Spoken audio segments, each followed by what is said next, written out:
Nós vamos abrir a palavra em Colossenses capítulo 2.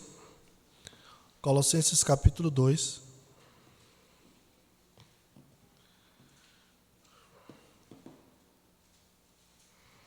Hoje nós vamos falar sobre um tema que tem relação com o tema anterior.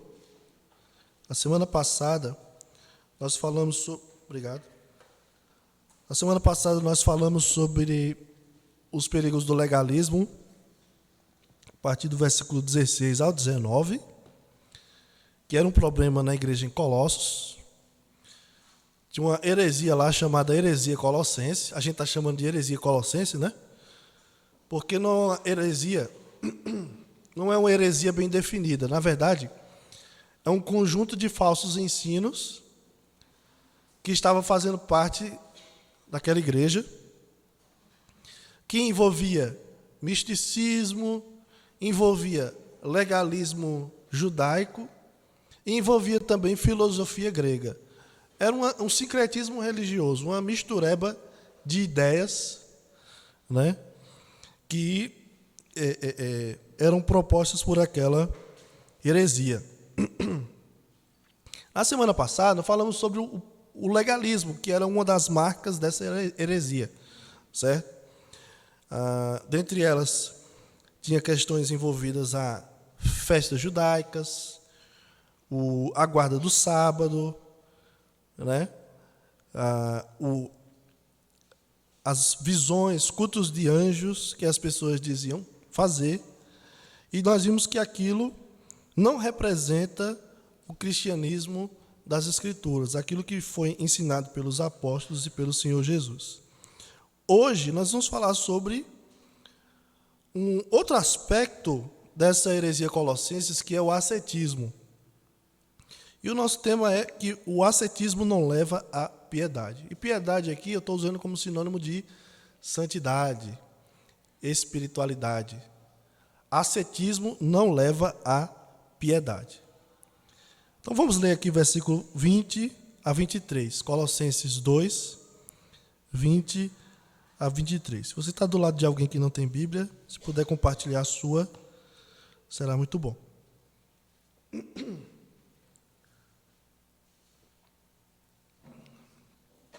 Colossenses 2 e 20.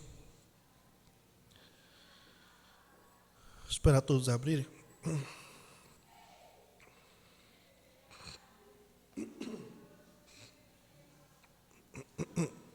Colossenses 2:20. Se morrestes com Cristo para os rudimentos do mundo, porque, como se vivesseis no mundo, vos sujeitais às ordenanças: não manusieis isto, não proves aquilo, não toques aquilo outro, segundo os preceitos e doutrinas dos homens. Porque todas estas coisas, com uso, se destroem. Tais coisas, com efeito, têm aparência de sabedoria, como o culto de si mesmo, e de falsa humildade, e de rigor ascético. Todavia, não tem valor algum contra a sensualidade. Então, essa expressão, não tem valor algum contra a sensualidade, é o que o apóstolo Paulo quer mostrar com esse texto aqui, né? O ascetismo não conduz ninguém à santidade, à piedade e à espiritualidade. Olha aí, Natal. Tem uma imagem aí, pronto. Nessa imagem, você tem um mosteiro agostiniano, segundo me consta, é na Alemanha, e foi um mosteiro onde Martinho Lutero viveu parte da sua vida como monge, certo? Vocês lembram a história de Martinho Lutero? Lutero, ele foi um monge agostiniano, né? Depois de fazer um voto para Santa Ana. E as ideias de Agostinho é tanto que influenciaram muito a vida de Lutero. Ele viveu nesse monastério aí. Ou mosteiro, né? Como é chamado também. Antigamente, na época do Império Romano, muitos cristãos viviam Aliás, muitos cristãos defendiam que os irmãos, que a igreja, deveriam se afastar da sociedade em que eles viviam. E com o crescimento da igreja, foi surgindo também um crescimento de relaxamento da fé, né? As pessoas foram... A igreja foi crescendo, a igreja se tornou mais parte do Estado. E, com isso, o cristianismo foi se tornando uma religião frouxa, sem muitas regras, sem um padrão definido. E aí começou um movimento chamado monasticismo, que funcionava fora da estrutura da igreja. O monasticismo, eles entendiam o seguinte: olha, nós precisamos nos afastar do mundo, precisamos buscar a santidade, a piedade. E qual foi a ideia, qual foi a sacada inteligente daqueles que defendiam o monasticismo? Vamos sair das cidades, vamos sair dos centros urbanos e vamos reunir um grupo num local distante, deserto.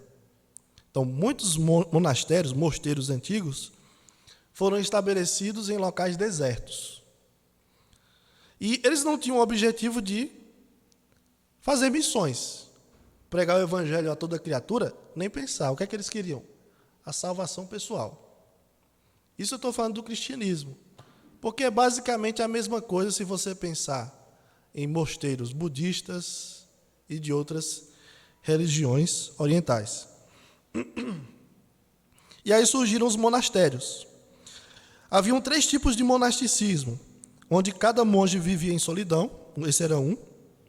Tinham aqueles monastérios onde os monges moravam numa cela, ou numa caverna, uma cabana, ou algum tipo de abrigo, e eles viviam em comunhão só entre eles. Os monges viviam só entre eles. E havia um tipo de monasticismo onde os monges viviam em monastério, e era liderado por um monge líder. E lá eles estabeleciam várias regras. E nos séculos 4 e 5 foi crescendo o número de monastérios e monges. Haviam monges que praticavam austeridade, que era a penitência. Alguns monges procuravam conciliar a vida monástica com a vida geral da igreja. Então tem um monge, né, que defendeu muito isso, é chamado Basílio. Acho que é Basílio de Cesareia, se não me engano. Ele tentava conciliar a sua vida no monastério, longe da cidade, ao mesmo tempo com a igreja católica, a igreja oficial. E havia quem defendesse o asceticismo e a virgindade. Como assim? Contra o sexo, até mesmo no casamento. E havia aqueles que eram a favor, que, embora não condenasse o casamento, entendiam que o celibato e o ascetismo era algo mais elevado. Então, muitos ideais do monasticismo foram sendo incorporados pela igreja romana. Por exemplo, os padres, para ser padre, tem que fazer um voto de castidade, celibato. Não pode casar. Se o padre tiver vontade de casar, ele vai ter que desfazer o seu voto, vai ter que deixar o sacerdócio. Embora a Bíblia diz que o bispo pode ser casado. Diz que ele tem que ser esposo de uma só mulher. Não diz que ele não tem que casar, né? Então, o monasticismo, trouxe aqui como introdução, é um exemplo de vida ascética, que é uma tentativa de sair do mundo e até das coisas boas do mundo, no intuito de ganhar a salvação ou, na melhor das hipóteses, alcançar a pureza espiritual. Então, o que é que eu faço? Eu busco me afastar totalmente do mundo. Acho que é sociólogo, né? Max Weber. Ele chama isso de ascetismo extramundano. O que é? Os monges, eles saem dos grandes centros urbanos e vão para locais desertos, distantes da população, para ter uma vida mais santa. Só que na Bíblia, nós não somos chamados a um ascetismo extramundano. Sair do mundo, de se distanciar do mundo. Nós somos chamados, como Max Weber diz, em outro aspecto, ascetismo intramundano. que é sair do mundo estando nele. Entende? Sair dos ideais do mundo, das ideias do mundo, das crenças do mundo, ao mesmo tempo estando nele, fazendo parte dele. Então, a gente vai perceber, com as palavras do apóstolo Paulo aqui, que nós temos um problema com o ascetismo. Vamos lá, Natan. Em primeiro lugar, a nossa identificação com Cristo tem mais valor que o ascetismo. Ele diz aqui no versículo 20, se morrestes com Cristo para os rudimentos do mundo. E aí ele faz uma pergunta, por que vocês se sujeitam a essas ordenanças aí? Se vocês já morreram do mundo, se vocês já morreram em Cristo para essas coisas. Paulo chama a nossa atenção para um problema do ascetismo, que é não levar em conta que a nossa pureza, a nossa santificação, ela tem como ponto de partida o próprio Senhor Jesus. A nossa identificação com Cristo tem mais valor que o ascetismo. A gente falou, eu já mencionei aqui que nos versos anteriores, Paulo nos orienta a não deixarmos ser persuadidos pelos falsos ensinos de pessoas legalistas ou místicas, com a falsa humildade. E aí ele fala aqui no versículo 18, com culto de anjos, baseado em falsas visões. Ou seja, algo que estava presente na heresia colossense era o culto a anjos. Uma coisa que não tem nada a ver com o cristianismo, como a gente viu na semana passada. Eles entendiam que cultuar aos anjos, ou venerar os anjos, era muito importante para o cristianismo. Por quê? Segundo se acreditava, os anjos eram mediadores entre a humanidade e a deidade, ou a divindade, entre Deus. Então, os hereges, eles tinham medo dos anjos ou dos deuses astrais. E para agradar os anjos, conforme se acreditava, é necessário algum tipo de regime ascético. Nós precisamos ter algumas práticas para ter uma vida mais pura e aplacar a ira dos anjos. E por isso que muitos deles praticavam a adoração aos anjos e a abstinência como uma forma de aplacar os seres celestiais. Então, Paulo diz aqui, se morrestes com Cristo para os rudimentos do mundo, essa expressão rudimentos do mundo, talvez na sua versão aí tenha a expressão princípios elementares do mundo. Eu não sei, Natan, clica aí. Não, volta aí. Sem spoiler. Então, princípios elementares do mundo tem na versão NVI essa expressão. E Paulo pode estar se referindo a um ensino elementar que era praticado pelos hereges colossenses. Quando ele diz os rudimentos do mundo, os princípios elementares do mundo, ele está se referindo a um ensino dos hereges. E esse ensino era um ensino mundano e não divino. Por outro lado, o apóstolo Paulo estaria associando o ensino dos hereges a ensinos de demônios, porque essa expressão, princípios elementares do mundo, estaria se referindo justamente àquela ideia dos anjos que precisavam ser venerados. Isso explica por que o apóstolo Paulo faz tanta ênfase aqui a dizer que em Cristo está toda a plenitude da divindade. Cristo é criador de todos os seres, né? Sejam seres materiais ou espirituais, das coisas visíveis ou invisíveis. Os rudimentos do mundo seriam, portanto, aquelas crenças mundanas, que não vêm de Deus. Não foi Deus que criou aquelas ideias, aquelas crenças. E agradam a quem? Se não agrada a Deus, agrada a quem? Quando a gente faz uma coisa que não agrada a Deus, agrada a quem? A Satanás e aos seus demônios. E a nós também, não é?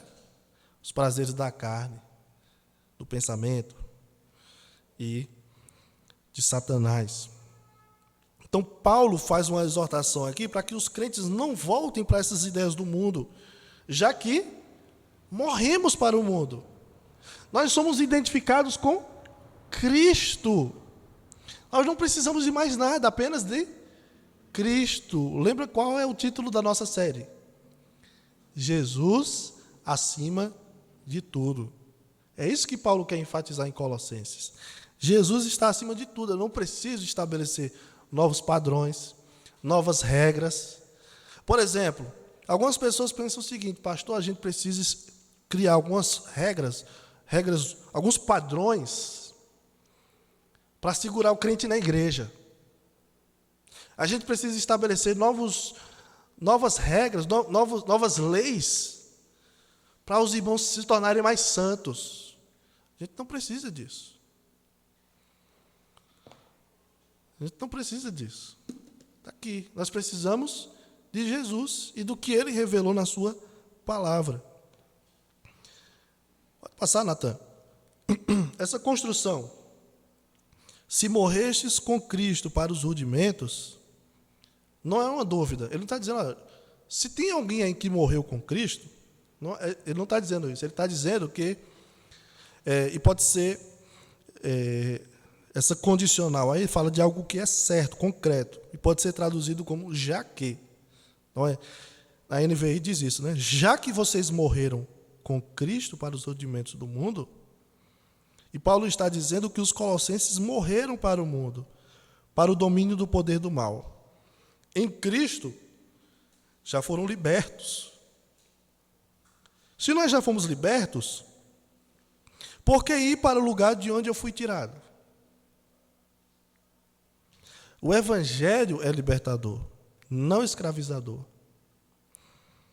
Embora servos de Cristo, nós só somos chamados por Cristo de amigos.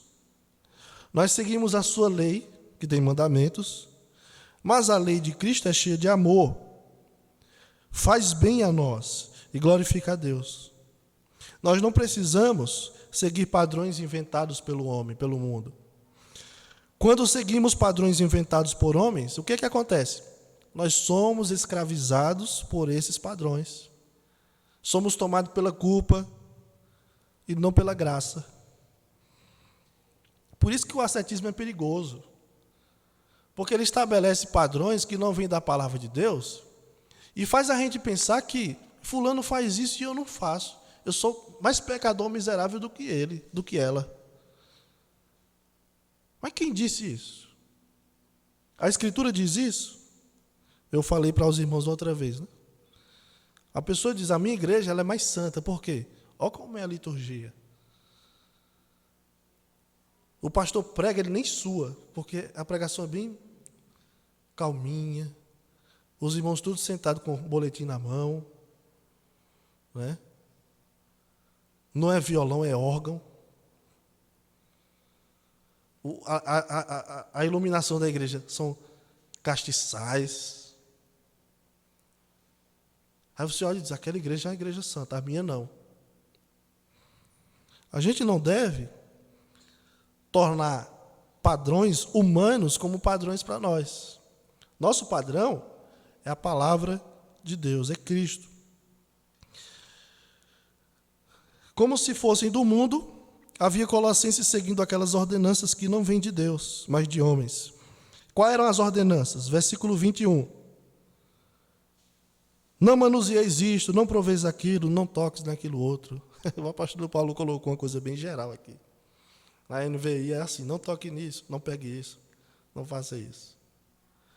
O que é isso? São regras. São regras que não estão na Bíblia.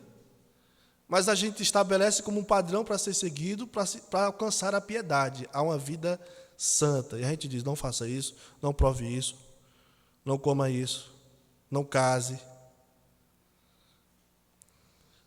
Os hereges, eles faziam advertências contra alimentos e bebidas, né? E faziam até desdém sobre o casamento. Por exemplo, quando o apóstolo Paulo escreve 1 Timóteo 4,3, ele diz que haviam falsos pastores gnósticos ensinando que as pessoas não deveriam se casar. Não se casem. É errado. Você quer ter uma vida mais santa? Não se case. Já pensou? A pessoa dizer isso?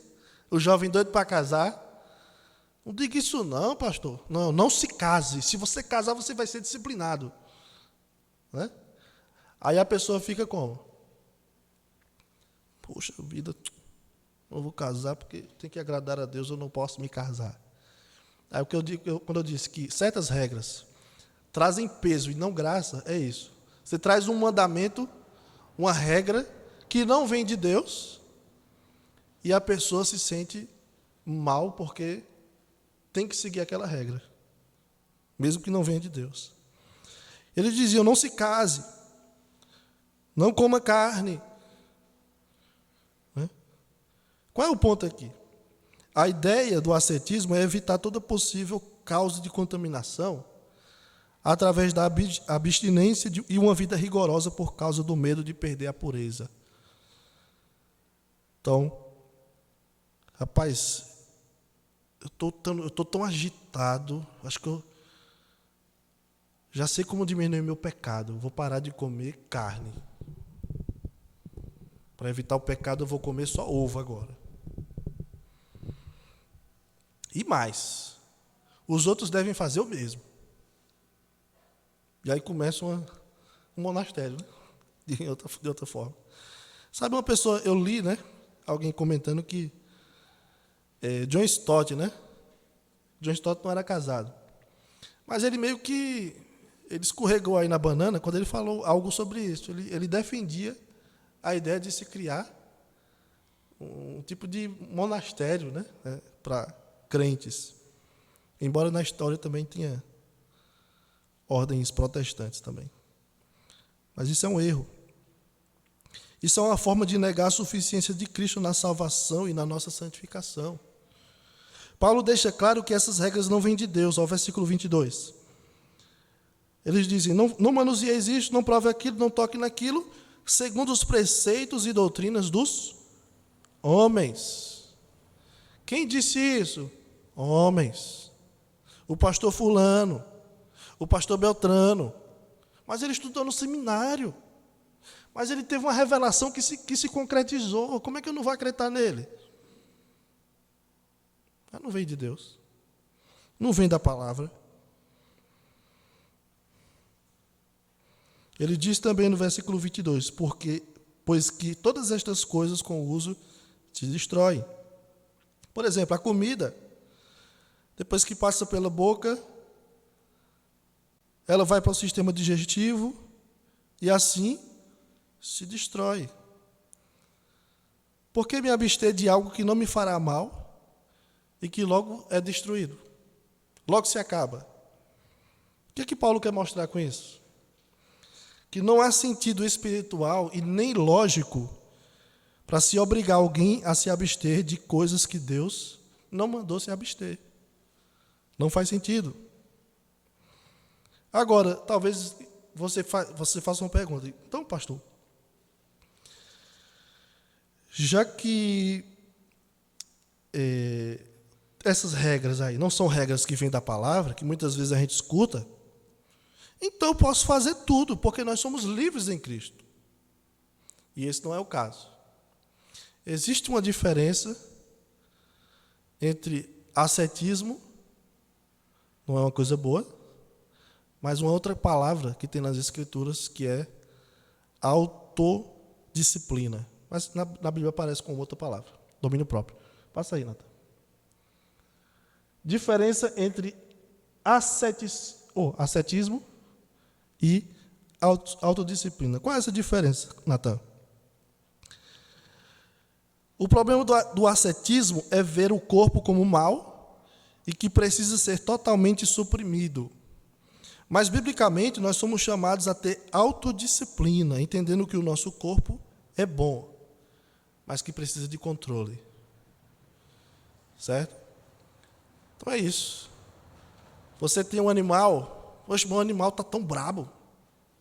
Não é um cavalo, meu cavalo está brabo demais. Ixi, ele deu um coice em mim, eu quase morro. Pense no coice. Olha o meu queixo. Aí o cara bota a mão assim, olha o meu queixo como é que está.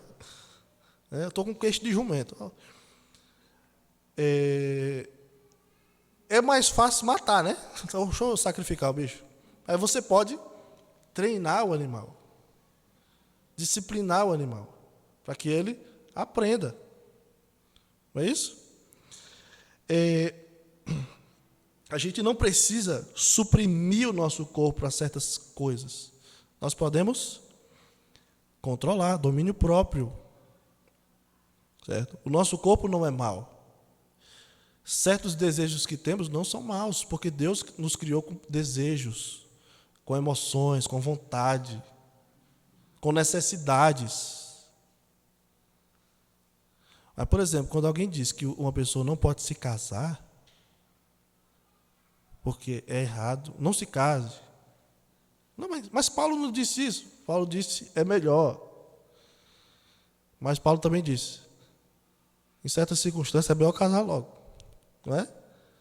Porque Deus nos criou com necessidades, com desejos, e eles não são maus. Mas é necessário ter controle sobre o nosso corpo, sobre a nossa vida. Aí vamos colocar exemplos, né? Imagine você que ama comer um feijão. Você está no meu time, certo? Ama comer feijão. Marcelo? Pablo? Elias? Ok, né? Ok, tá tudo certo aí, né? A turma do feijão está aqui. Então, se você fosse proibido por uma seita de consumir essa maravilha, que é o feijão, a fim de que você alcance a pureza espiritual. Então, imagine isso. Você não pode comer feijão. Certo? Você se tornou parte dessa seita, né? Igreja Batista do não comerás, né? Então, você está proibido por essa seita. E aí, poxa, o que eu vou fazer? Então, você sabe que isso é uma aberração, não faz sentido. Agora, imagine que você ama comer feijão, outro lado, né? Você ama comer feijão, mas você tem que se controlar, colocando apenas determinada quantidade, por algumas razões, que envolvem saúde, por exemplo. Tem algumas pessoas que, embora, no meu caso, né? Embora eu goste de feijão, eu não posso comer muito feijão, devido a problemas gástricos.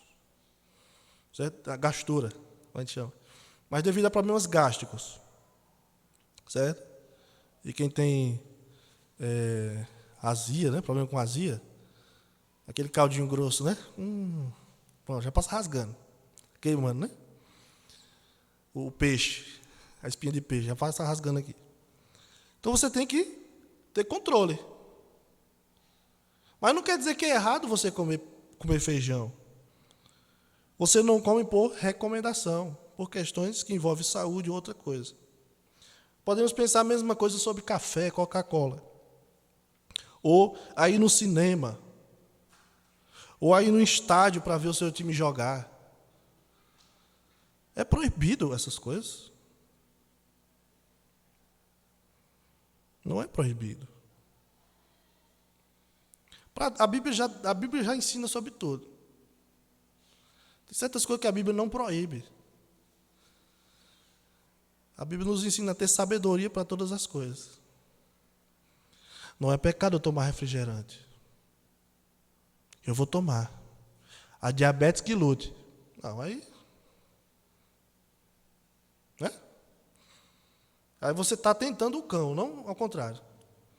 Certo? Uma das características das seitas é proibir essas coisas. É proibir, dizer que não pode. Que é pecado. Uma das características dos cristãos, por outro lado, é ter sabedoria para lidar com as coisas que não são proibidas, mas que por alguma razão específica é melhor evitar. Isso é autocontrole. Tem coisas que não são proibidas, mas você vai julgar com base na sabedoria que Deus dá pela palavra. Você vai julgar se é bom ou se não é, em determinado contexto. Nossa identificação com Cristo nos leva à piedade. Qual é a ênfase do apóstolo Paulo aqui, nos versos 20 e 22? Ele quer mostrar que uma vez que nós morremos em Cristo para o mundo, nós já temos à disposição de nós tudo o que é necessário para sermos conduzidos à piedade. Ou seja, Uma vez que você depositou sua fé, a sua confiança em Cristo para a salvação, você é guiado por Cristo a um viver santo dia após dia, por meio dos meios que Deus estabeleceu, seja a sua palavra, seja a oração, ou seja o viver comunitário, a igreja. São meios de santificação. Mas tudo isso diz respeito à nossa identificação com Cristo. É isso que vai nos guiar à santidade, e não padrões que o homem criou, que o homem estabeleceu. Segundo lugar, ascetismo não nos torna mais santos. Ascetismo não nos torna mais santos. Nessa imagem você tem um rapaz aí. Quem é Nicolas? Eu peguei por causa de você essa imagem. É do... Como é? É do negócio aí. O desenho das antigas aí. Não sei não. Então, você tem um rapazinho com a zarabatana, né? E ele está lutando contra o pecado. Aí do outro lado tem o pecado. É um tanque de guerra. Eu peguei essa imagem aí pensando no que John Piper escreveu. Né? Lutando contra os tanques da carne com zarabatanas espirituais. Você não vai conseguir. É assim um ascetismo. Eu quero me tornar mais santo, eu vou matar o pecado. Do outro lado, o pecado, o tanque de guerra. Não sentiu nada. Paulo mostra que essas regras, elas podem aparentar sabedoria. E que a pessoa sabe o que está dizendo, ou indicar que a pessoa sabe o que está dizendo ao proibir certas coisas. Ao versículo 23. Tais coisas, com efeito, têm aparência de sabedoria, como culto de si mesmo e de falsa humildade e de rigor ascético. Olha, a pessoa acha que o que ela está dizendo vai dar certo, é sábio, porque ela sabe o que está dizendo. Olha, faça isso, eu sei o que estou dizendo, eu tenho experiência cristã. Siga essa regra, siga esse meu padrão. Eu tenho tantos anos de experiência na igreja. Se não fizer assim, isso não é cristianismo. Isso não passa de mera religiosidade. É falsa humildade e apenas uma severidade contra o corpo. A pessoa diz, eu não vou fazer isso, eu vou me esmurrar, eu vou me machucar para ter uma vida mais santa. E aí eu trouxe uma imagem. Isso é lá da minha cidade. A minha cidade tem grupos religiosos populares, né? Tem muitos lá. Vocês conhecem isso aqui? Mônica? Conhece? Chega lá não, né? Nessas ideias? Acho que é só no meu Cariri mesmo, Ceará. Então, aí é um penitente. Então, lá tem, em Barbalha especialmente, tem muitos grupos religiosos populares que são chamados de Irmandades dos Penitentes da Cruz de Barbalha.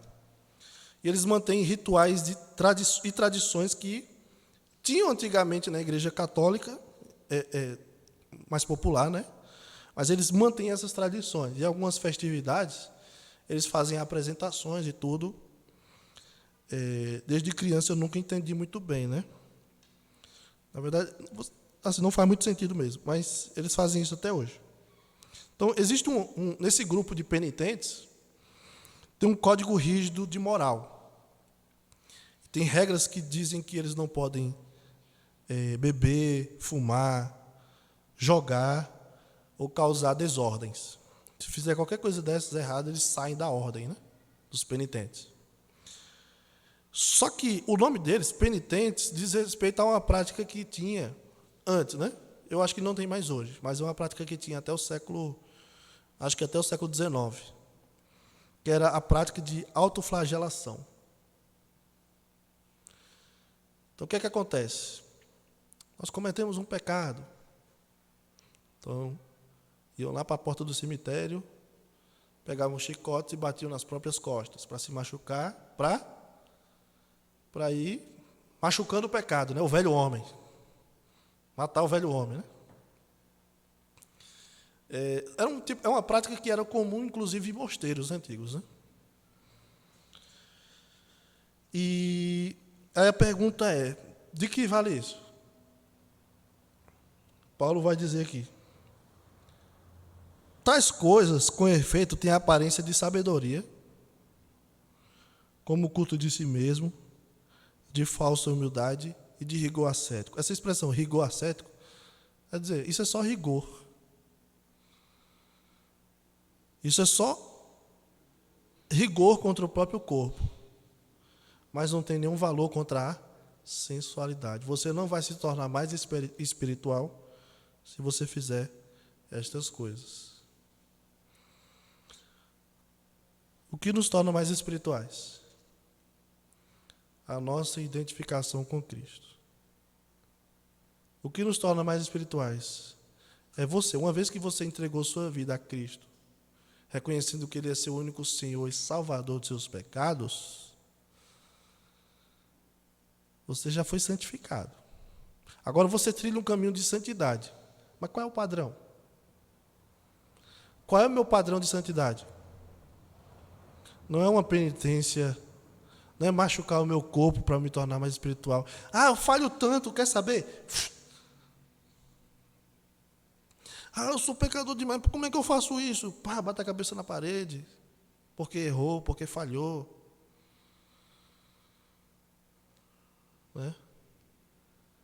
Como é que você vai se tornar uma pessoa mais santa? É olhando para Ele, para Jesus. Ele é o nosso padrão. Pergunto a vocês, onde é que Ele está? Alguém diz, eu não acredito na Bíblia, mas eu acredito em Jesus. Eu conto ou vocês contam? Onde é que Jesus está? Está ali na esquina, né? Onde é que estão as suas palavras, a sua revelação? Está aqui. Você quer conhecê-lo? Está aqui. Como é que eu vou me tornar uma pessoa mais santa? As Escrituras testificam dele.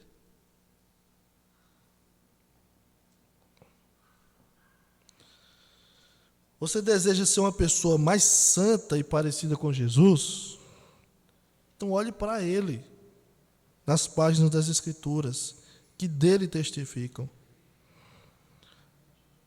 Não somos nós que estabelecemos os critérios ou os meios de santidade, mas a Escritura que nos mostra. É a Bíblia que vai nos direcionar. É o caminho que devemos trilhar. Não se deixe levar por falsos ensinos que trazem proibições ou regras que Deus não mandou. Você não precisa sair do mundo para ser santo. Você tem que ser santo no mundo. Você não vai ser mais santo se você desligar a sua TV. Você vai ser mais santo se você buscar mais o Senhor na palavra. Porque se você desligar a sua TV, a sua internet, se você deixar de ver filmes na Netflix, se você deixar de usar o Wi-Fi, você não vai ser uma pessoa mais santa, você vai ser uma pessoa mais moralista.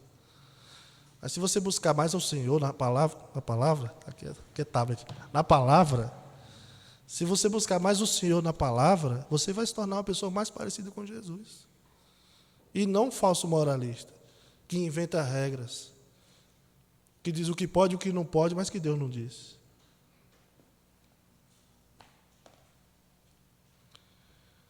A minha oração é que Deus nos dê sabedoria para discernir entre aquelas coisas que muitas vezes não são regras da palavra, mas que precisamos ter sabedoria para dizer sim ou não. Mas essa sabedoria ela só vem se você tiver um contato diário com a Escritura, conhecendo a Deus. Ou então qualquer ideia nova você vai logo se debandar. Alguém chegou com uma ideia nova, você vai ser encantado por ela. Não se deixe enganar por essas coisas. Quer ser uma pessoa mais santa, olhe para Jesus. E Jesus está na palavra revelada que você está segurando agora. Amém. Obrigado, Senhor, por tua palavra. E o Senhor nos guie, Pai, rumo à pureza, à santificação, nos tornando, Deus, parecidos com Cristo. Nos ajude, Deus, nos dá força, nos enche com o teu Santo Espírito dia após dia, para que sejamos, Deus, a cada dia, para que possamos, Deus, a cada dia progredir na fé, na esperança, no amor, na pureza. Ajude, Deus, para que a tua palavra seja a nossa regra de fé e prática, e nada mais. Que a tua palavra, Deus, que é inerrante, inspirada, infalível, seja o nosso guia diário. Em nome de Jesus nós oramos. Amém.